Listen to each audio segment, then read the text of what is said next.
할렐루야. 오늘날도 온전히 말씀을 통해서 예수 그리스도의 권능과 권세를 부여받는 여러분들 되시기를 주님의 이름으로 축복합니다.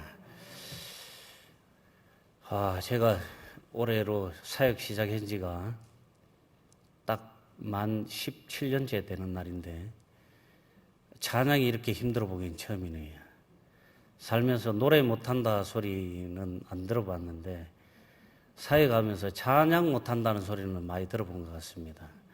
요즘은 찬송가도 안 되고 트로트도 안 되고 둘 다 안 돼가지고 이거 어떻게 해야 되나 고민이 생깁니다. 때에 따라서 막 음악 올리고 그럽니다. 처음부터 찬송가가 틀리기 시작하니까 2층에 계신 해옥 권사님께서 막 가르쳐 주신다고. 피아노 반주하시는 박미아 권사님도 큰 소리로 막 부르시고 저는 막 더 당황해가지고 어떻게 해야 될지를 모르겠어요. 연습을 더 많이 하고 날마다 찬송을 많이 들어야 되겠다 그런 생각이 듭니다. 그렇습니다. 우리가 무엇을 먹고 무엇을 접하고 무엇을 생각하느냐에 따라서 우리 삶 속에 은연중에 나오는 것이 바로 그것입니다. 날마다 하나님 말씀을 먹으시고 그 말씀을 통해서 여러분들 삶을 맞추어 가시고 축복의 통로가 되는 여러분들 되시기를 소망합니다.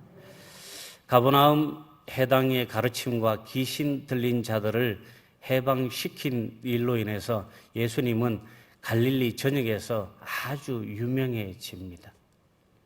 아이러니하게도 사람들은 예수가 그리스도이심을 알지도 믿으려도 하지 않았지만 귀신들은 그런 예수가 그리스도이심을 잘 알고 두려워했습니다. 앞절에서 어떤 귀신은 자기에게 온 예수님을 향해서 내가 당신이 하나님의 아들이심을 잘 알고 있다. 그런데 나는 당신과 원한진 게 없는데 왜 나인데 그러느냐? 가시오. 부탁을 하기도 합니다. 이렇게 유명하신, 이렇게 세상을 구하기 위해서 오셨던 예수 그리스도가 군중들을 뒤로 하고 가신 곳은 더 큰 마을이나 사람이 많은 곳이 아니었습니다. 예수님께서는 자신을 따르던 제자 시몬 베드로의 집으로 갑니다. 그곳에는 열병을 앓고 있던 한 여인이 있었습니다. 바로 베드로의 장모였습니다. 이 여인의 치유는 마가복음에서 첫 치유 사건이라고 말할 수 있습니다. 당시 장애나 병은 사람에게 무언가 죄가 있어서 오는 하나님의 징계로 이해되던 시절입니다. 고통당하는 이웃, 도움이 필요한 사람을 회복시켜서 위로하고 환영하는 것이 아니라 그들을 핍박하고 사회로부터 격리시키는 방법을 이들은 사용하고 있었습니다. 질병이 걸리면 이들이 죄로 인해서 이 질병이 왔다고 말하면서 그들을 공동체로부터 격리시켰습니다. 수많은 이들이 자신이 처한 그 아픔과 슬픔을 공감받지 못하며 스스로 격리된 이 자신의 격리된 것이 자신의 부족함이라고 당연히 생각했던 사회 속으로 바로 주님이 오셨던 것입니다. 아픈 병자에게 주님께서 직접 찾아와 주셨습니다. 사회는 그들을 격리시켰지만 주님은 그들을 직접 찾아와서 만나주시고 그들의 아픈 곳에 손을 얹어주셔서 그들을 낫게 해주셨습니다. 가장 가까운 곳으로 가장 약한 이들을 찾아서 오신 것이 바로 주님인 것입니다. 주님은 열병으로 누워있는 그녀를 일으킵니다. 일으키다는 부활을 뜻하는 단어로도 자주 사용됩니다.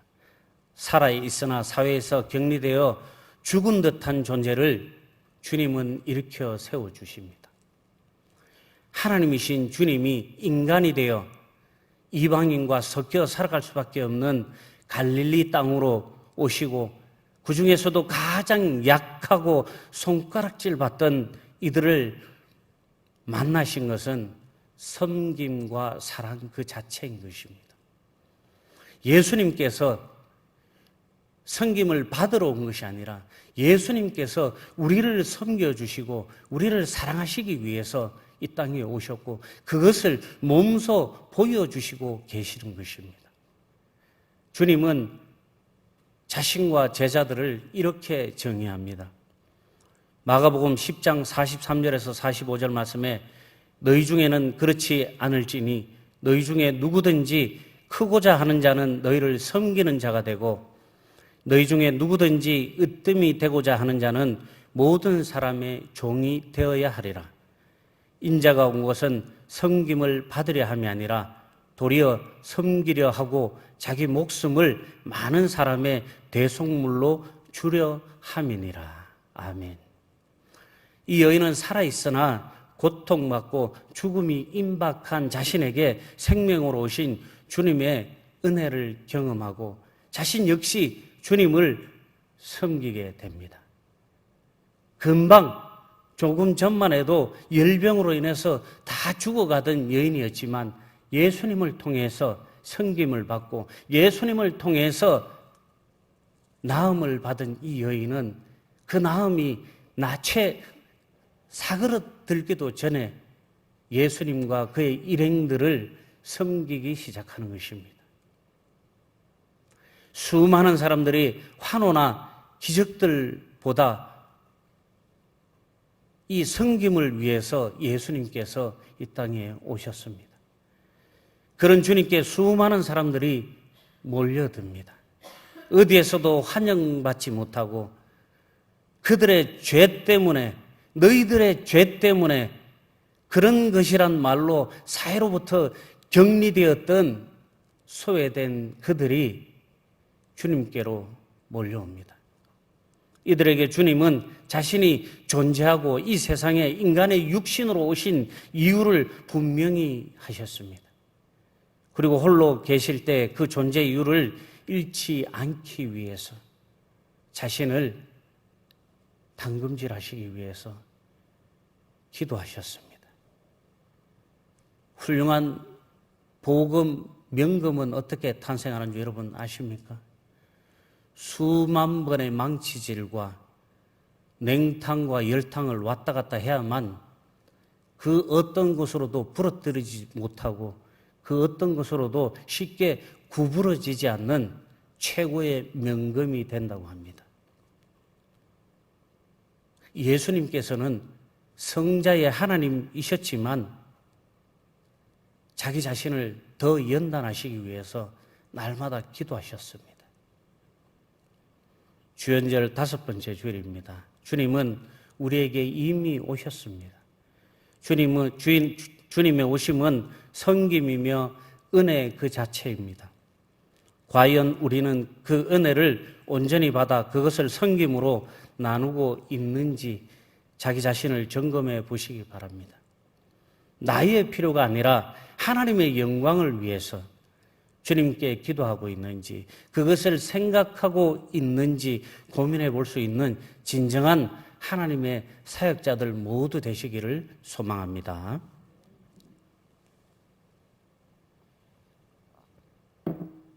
오늘 찬송가 들려갖고 너무 긴장했어요 지금. 예수님의 말씀 사역에는 권능이 있습니다. 제자 시몬의 장모를 고치신 일은 유대교의 관습에 위배되는 일이었습니다. 그날은 안식일이었습니다. 안식일에 사람을 고치는 행위 역시 노동으로 간주되었기 때문에 예수님은 율법을 어기는 행동을 하셨다는 비판을 피할 수 없는 상황이었습니다. 그러나 예수님은 이런 관습을 따르지 않으셨습니다. 예수님께서는 일부러 상식을 파괴하는 것을 즐기시거나 율법적인 유대 관습에 저항적인 성품을 가지고 계신 것은 아니었습니다. 왜냐하면 안식일의 주인이 바로 예수님 자신이었기 때문에 안식일을 지키기 위해 정한 율법을 지키는 것보다 자녀들을 돌보고 생명을 살리시는 일이 더욱 예수님께는 중요했기 때문에 예수님께서는 누워있는 시몬 베드로의 장모를 고쳐주셨던 것입니다. 생명의 주님은 이 땅의 모든 이들을 또한 평등하게 대하여 주셨습니다. 지위와 남녀노소를 떠나서 모두에게 어떠한 사람이건 간에 동등하게 대하여 주시는 주님입니다. 당시에는 노인이 병들어 죽음을 맞는 것은 어떻게 보면 매우 자연스럽게 받아들여졌을 것입니다. 시몬의 장모는 게다가 일을 많이 할 수 없는 남자도 아니고 여자였습니다. 이미 병세도 깊어서 그대로 돌아가셔도 모두들 순순히 받아들일 만한 전혀 이상할 것이 없는 상황이었다고도 할 수 있습니다. 그러나 예수님은 인간을 모두 주님의 동등한 자녀로 대하여 주셨습니다. 예수님의 권능 있는 말씀은 방방곳곳마다 예수님의 소문이 전파된 이유이기도 합니다. 예수님의 기적을 통해서 치유된 병자들을 통해서 예수님께서 소문이 난 곳도 있겠지만 더 중요한 것은 회당에서 예수님께서 전도를 위해 말씀을 전하셨기 때문에 예수님께서 유명해지시기도 하셨다는 것입니다. 사도행전 19장 20절 말씀에 이와 같이 주의 말씀이 힘이 있어 흥왕하여 세력을 얻게 되는 역사로 재현되는 것입니다. 예수님의 말씀이 힘이 있어서 흥왕하여 그를 따르는 세력들이 그를 따르고 그를 따르는 세력들을 통해서 힘을 얻게 되었다는 것입니다. 오늘 우리 영일만교회와 복음을 전하는 거룩한 사역자들의 사역 가운데 이러한 말씀의 권능이 날마다 임하시기를 소망합니다. 두 번째로 치유 사역을 통해서 나타나는 예수님의 권능을 오늘 말씀을 통해서 우리는 볼 수 있습니다. 예수님의 권능은 사탄의 세력을 정복하는 하나님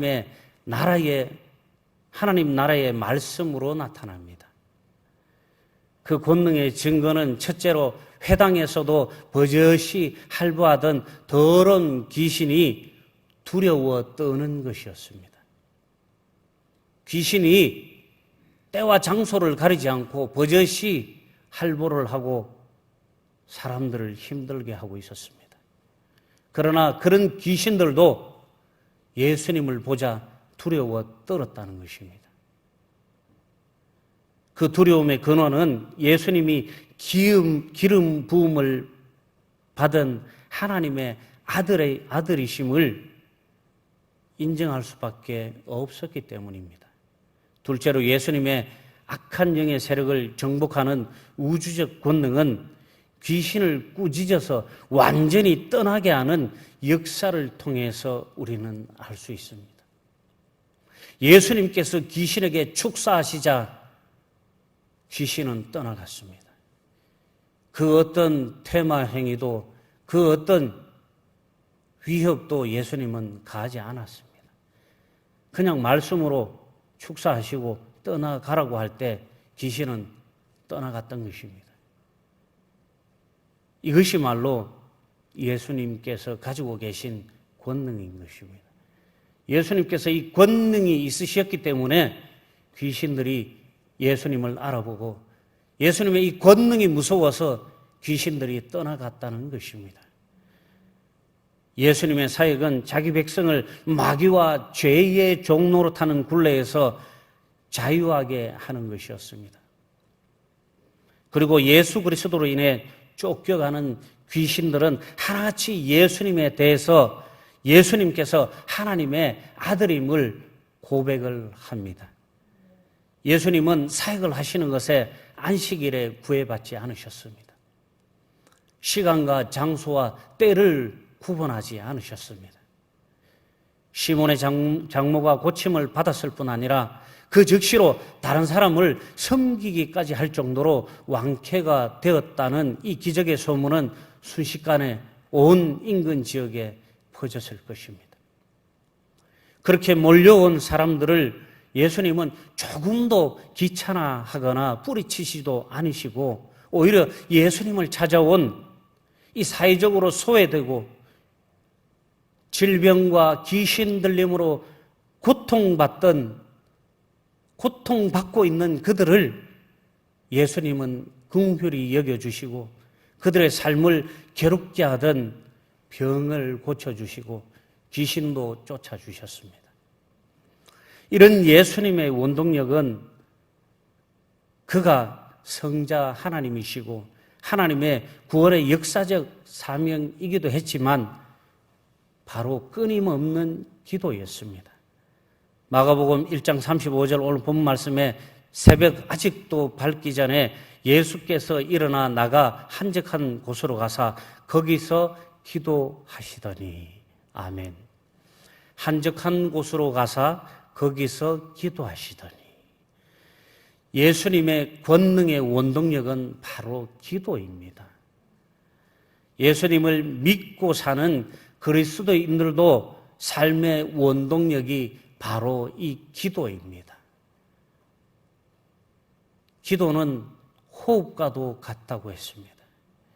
우리는 끊임없이 쉼없이 기도해야 합니다.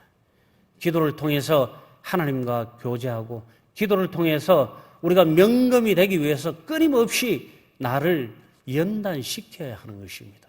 끊임없이 나를 당금질하고 단련시킬 때 어떤 사탄의 유혹과 어떤 질병의 병마가 나를 흔들지라도 견딜 수 있고 승리할 수 있는 것입니다. 당연히 말씀도 드셔야죠. 말씀도 드시고 기도하시고 그 감격의 기쁨을 찬양으로 하나님께 올려드려야 하는 것입니다. 이것이 바로 성도의 삶이고 성도의 원동력, 성도들의 그 권능의 원동력이 되는 것입니다. 예수님을 따라 우리도 기도에 힘써야 합니다.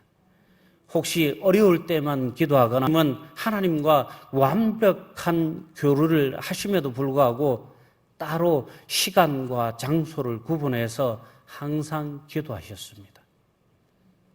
신학교 다닐 때 어떤 전도사님들이 새벽기도 너무 힘드시다고 언놈이 새벽기도 만들었노, 언놈이 새벽기도 만들었노 이런 말씀들을 하는 걸 많이 들었습니다. 물론 저도 해봤습니다. 그런데 오늘 보니까 누가 만들었습니까?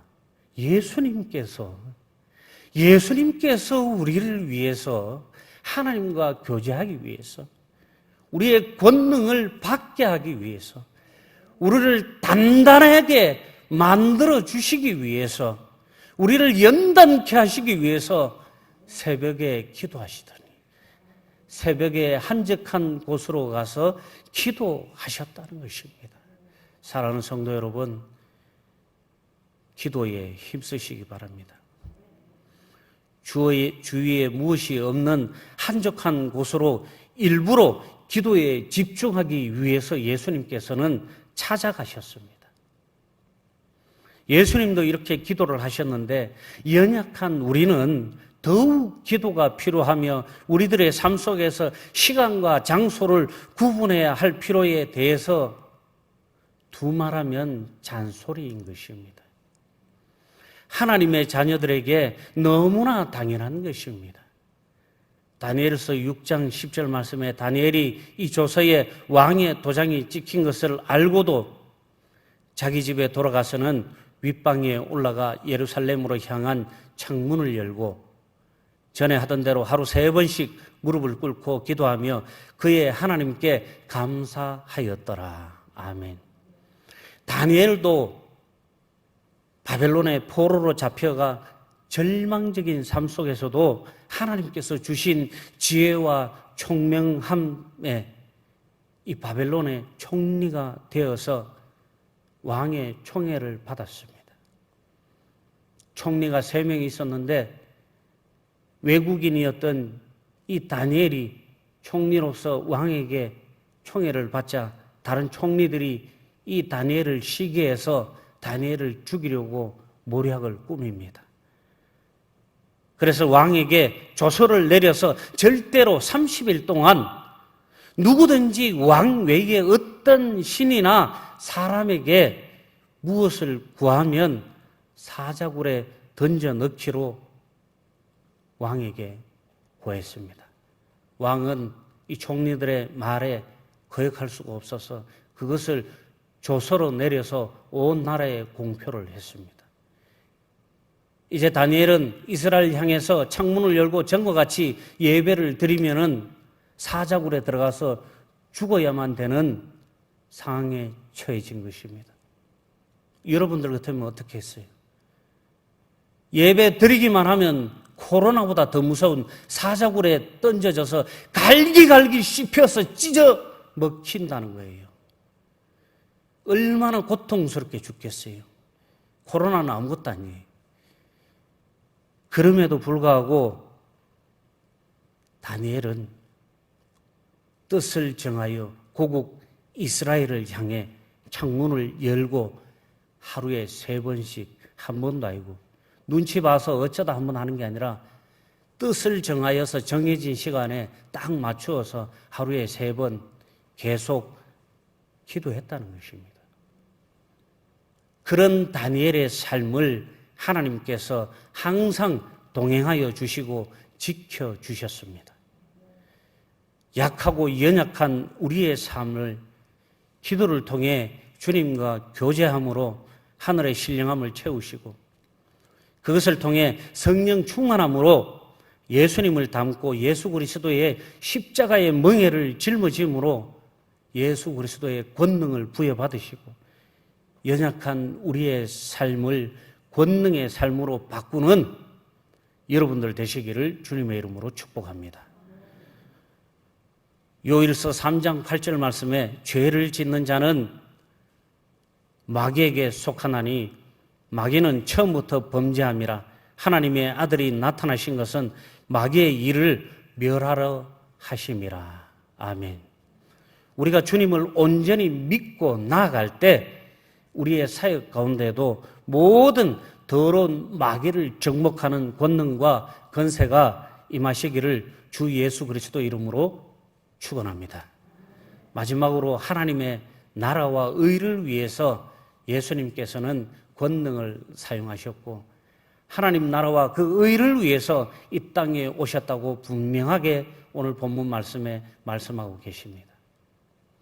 사람들을 향한 예수님의 사랑은 매우 열정적이셨습니다.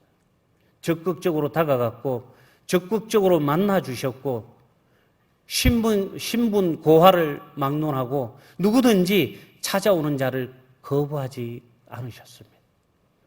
또한 예수님이 필요하시다고 말씀하는 곳이면 어디든지 달려가서 만나주셨습니다. 그때에도 자신을 찾는 사람들의 마음을 예수님께서 외면하신 것이 아니라 마을로 가서 복음을 전하겠다고 하셨습니다. 밤새 병자들과 귀신 들린 사람들을 상대하신 후에 새벽에 주무신 것이 아니라 또 기도하러 가셨습니다. 하루 종일 예수님을 찾아온 병자들과 귀신 들린 사람들을 치유하여 주시고 이제 좀 몸을 미우고 몸을 기대어 실만도 하시지만 예수님께서는 더욱 기도에 매진하셨던 것입니다. 바로 그 일을 무엇 때문에? 마을로 가서 복음을 전하기 위해서 하나님 나라와 의를 위해서 오셨음을 밝히면서 제자들도 함께 할 것을 우리라고 말씀하시며 제자들에게도 복음을 전할 것을 청하셨습니다. 이르시되 우리가 다른 가까운 마을들로 가자. 거기서도 전도하리니 내가 이를 위하여 왔노라. 38절에 예수님께서 이렇게 말씀하십니다. 고비와 한계 상황에서도 예수님께서는 열정적인 사랑으로 사역을 이어가셨습니다. 예수님의 권능은 치유 사역을 통해서도 분명하게 나타납니다. 그것은 베드로의 장모의 열병을 꾸짖어 고치심으로 발현됩니다. 인간의 의술로는 손을 쓸 수 없는 정도의 중병이었지만 말씀의 권능으로 명령하셨을 때 그 질병이 즉각 치유되었습니다. 심한 열병 차원을 넘어 온갖 심각한 질병으로 고통받고 있던 많은 병자들을 대충 고치신 것이 아니라 조금 나아지게 해주신 것이 아니라 완벽하게 치유하셨던 것을 통해서 우리는 그분의 온전한 권능을 볼 수 있습니다. 이러한 예수님의 권능은 영혼들을 긍휼히 여기시고 사랑하셔서 한 사람 한 사람을 안수하여 치유하심으로 여호와 라파를 입증하여 주셨습니다. 하나님께서 치유하시면 못 고치는 병이 없는 것입니다. 하나님께서 손 얹어 주시면 어떤 질병도 나을 수밖에 없는 것입니다. 하나님께서 하시면 이 세상에 그 어떤 것도 우리에게 불가능한 일이 없는 것입니다. 하나님 나라, 이 권능이 재현되려면 하나님의 원리로 우리가 들어가야 하는 것입니다. 지금 이 코로나19 바이러스로 고칠 수 있다고 여러분 항생제로 고칠 수 있다고 생각하십니까? 항생제 나오자마자 신종 변이 바이러스 나왔고 저번 주부터 이 변이 바이러스 감염된 사람 환자들 늘어나기 시작하고 새로운 변이 바이러스가 계속 나오고 있습니다. 여러분, 하나님께서 하셔야 되는 것입니다. 하나님께서 이 코로나를 붙들어 주셔야 하고 하나님께서 이 코로나를 멈춰 주셔야만 이 코로나가 멈추어지는 것입니다. 우리가 더 이상 이불 속에서 아우성치고 집안에서 만수 불러갖고 되는 일이 아닌 것입니다. 하나님께로 나와야 합니다. 하나님께로 기도해야 하는 것입니다. 우리가 하나님께 부르짖어 기도할 때 하나님께서 우리의 음성을 들으시고 이 코로나도 안수하여 주시고 여호와 라파 치유하여 주시는 줄로 믿습니다. 예수님의 영을 따라 사역을 하는 것입니다. 이러한 사역의 주인공이 되기 위해서 그분의 역사심을 믿고 소망하시기를 바랍니다. 간절한 마음으로 나에게도 예수 그리스도의 그 권능과 권세가 이어지기를 소망하시기 바랍니다. 간절한 마음으로 내가 그 권능으로 질병을 고치고 귀신을 쫓는 권세가 나에게도 일어나기를 소망하시기 바랍니다. 광야의 길을 가는 하나님의 나라의 사역자이신 그리스도께서는 한 곳에 머물러 있을 수 없었습니다. 하나님 나라의 복음을 전하는 일은 나사렛 가버나움 사역의 요약이었고 또 앞으로도 그 사역이 핵심일 것입니다. 예수님은 하나님 나라의 복음을 전하기 위해 보냄을 받았다는 인식과 이것을 통해 하나님의 거룩한 온 인류를 구원하기 위해 그들의 죄를 대신 지고 십자가를 지셔야 하는 사명을 가지고 계셨습니다. 예전에 개봉되었던 신들러 리스트라는 영화가 있습니다. 이 영화는 오스카 신들러라는 사람의 실화를 바탕으로 만들어진 영화입니다. 이 사람은 체코 출신 독일인 사업가입니다. 신들러는 원래 흥청망청 살며 자기밖에 모르는 이기적인 사람이었습니다. 그러나 그는 죄 없는 유대인들이 이유 없이 죽어가는 것을 보면서 양심의 소리를 듣기 시작했습니다. 유대인 회계사로부터 마음을 열게 된 그는 생명의 소중함을 알게 됩니다. 그는 점점 마음이 변하기 시작합니다. 그는 점점 자신의 삶을 바꾸어가기 시작합니다. 그는 나치를 설득하게 되고 무려 1200여 명의 유대인들을 아우슈비츠 수용소에서 빼돌리는 일을 합니다. 폴란드에 있는 독일군 무기 도금 공장에서 이 일을 시킨다는 명분으로 신들러는 자신이 가지고 있는 재산을 모두 털어서 유대인 한 명 한 명을 돈으로 사서 그 도금 공장에 보냅니다. 아시는 대로 신들러는 노동자를 뽑은 것이 아니라 이 유대인들을 살리기 위해서 그랬던 것입니다. 세계 2차 대전 끝인 1945년 그 공장에서 일하던 유대인들은 마침내 자유인이 되는 광격을 누리게 됩니다. 변화된 한 사람이 수천 명을 살릴 수 있음을 보여주는 이 가슴 뭉클한 영화인 것을 기억합니다. 신들러 리스트. 그 영화의 마지막에 신들러는 자식이 손에 낀 반지를 만지작거리며 괴로워합니다. 1200여 명의 유대인들을 살리고 전쟁은 끝났지만 그는 자기 손가락에 있는 그 반지를 보며 힘들어합니다. 왜일까요? 이 반지를 팔았더라면 몇 사람을 더 살릴 수 있었을 텐데, 더 많은 사람을, 그리고 이 금장을 팔았더라면, 내가 타고 있던 이 차를 팔았더라면 최소한 2명은 더 살릴 수 있었을 텐데, 이렇게 후회하며 신들러는 가슴 아파했습니다. 이렇게 신들러에 의해서 극적으로 목숨을 건진 유대인들은 자신들의 치아에 더 씌운 금을 뽑아 신들러에게 감사의 반지를 만들어줍니다. 그 반지에는 탈무드의 문구가 새겨져 있었습니다. 한 사람의 목숨을 구하는 자는 온 세상을 구하는 것이다. 사랑하는 성도 여러분, 한 명을 구하는 것에서 끝나는 것이 아니에요. 전도는 한 명 전도하는 것에서 끝나는 것이 아닙니다. 그 사람이 전도하고, 그 사람이 전도하고, 또 그 사람이 전도하고, 또 그 사람이 전도하면은 1000명의 영혼을 살리는 거예요. 수천 명의 영혼도 살리는 거예요. 한 영혼에 말할 수 없는 이 가치한 생명이 쓰러지는 아픔, 내 가진 것으로 남 살리는 일에 쏟아붓는 사람, 내게도 위로부터 받은 용서와 자비가 있다면, 그리고 축복이 있다면 내 안에 고여마 있는 나의 염치를 살펴보는 날이었으면 좋겠습니다.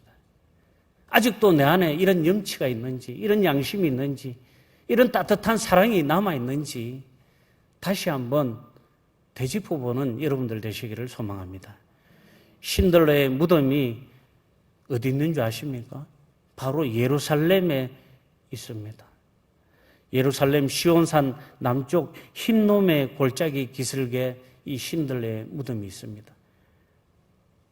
신들러 리스트 마지막 장면, 신들러의 무덤이 나오는 장면은 바로 실제 현장의 모습을 담은 장면입니다.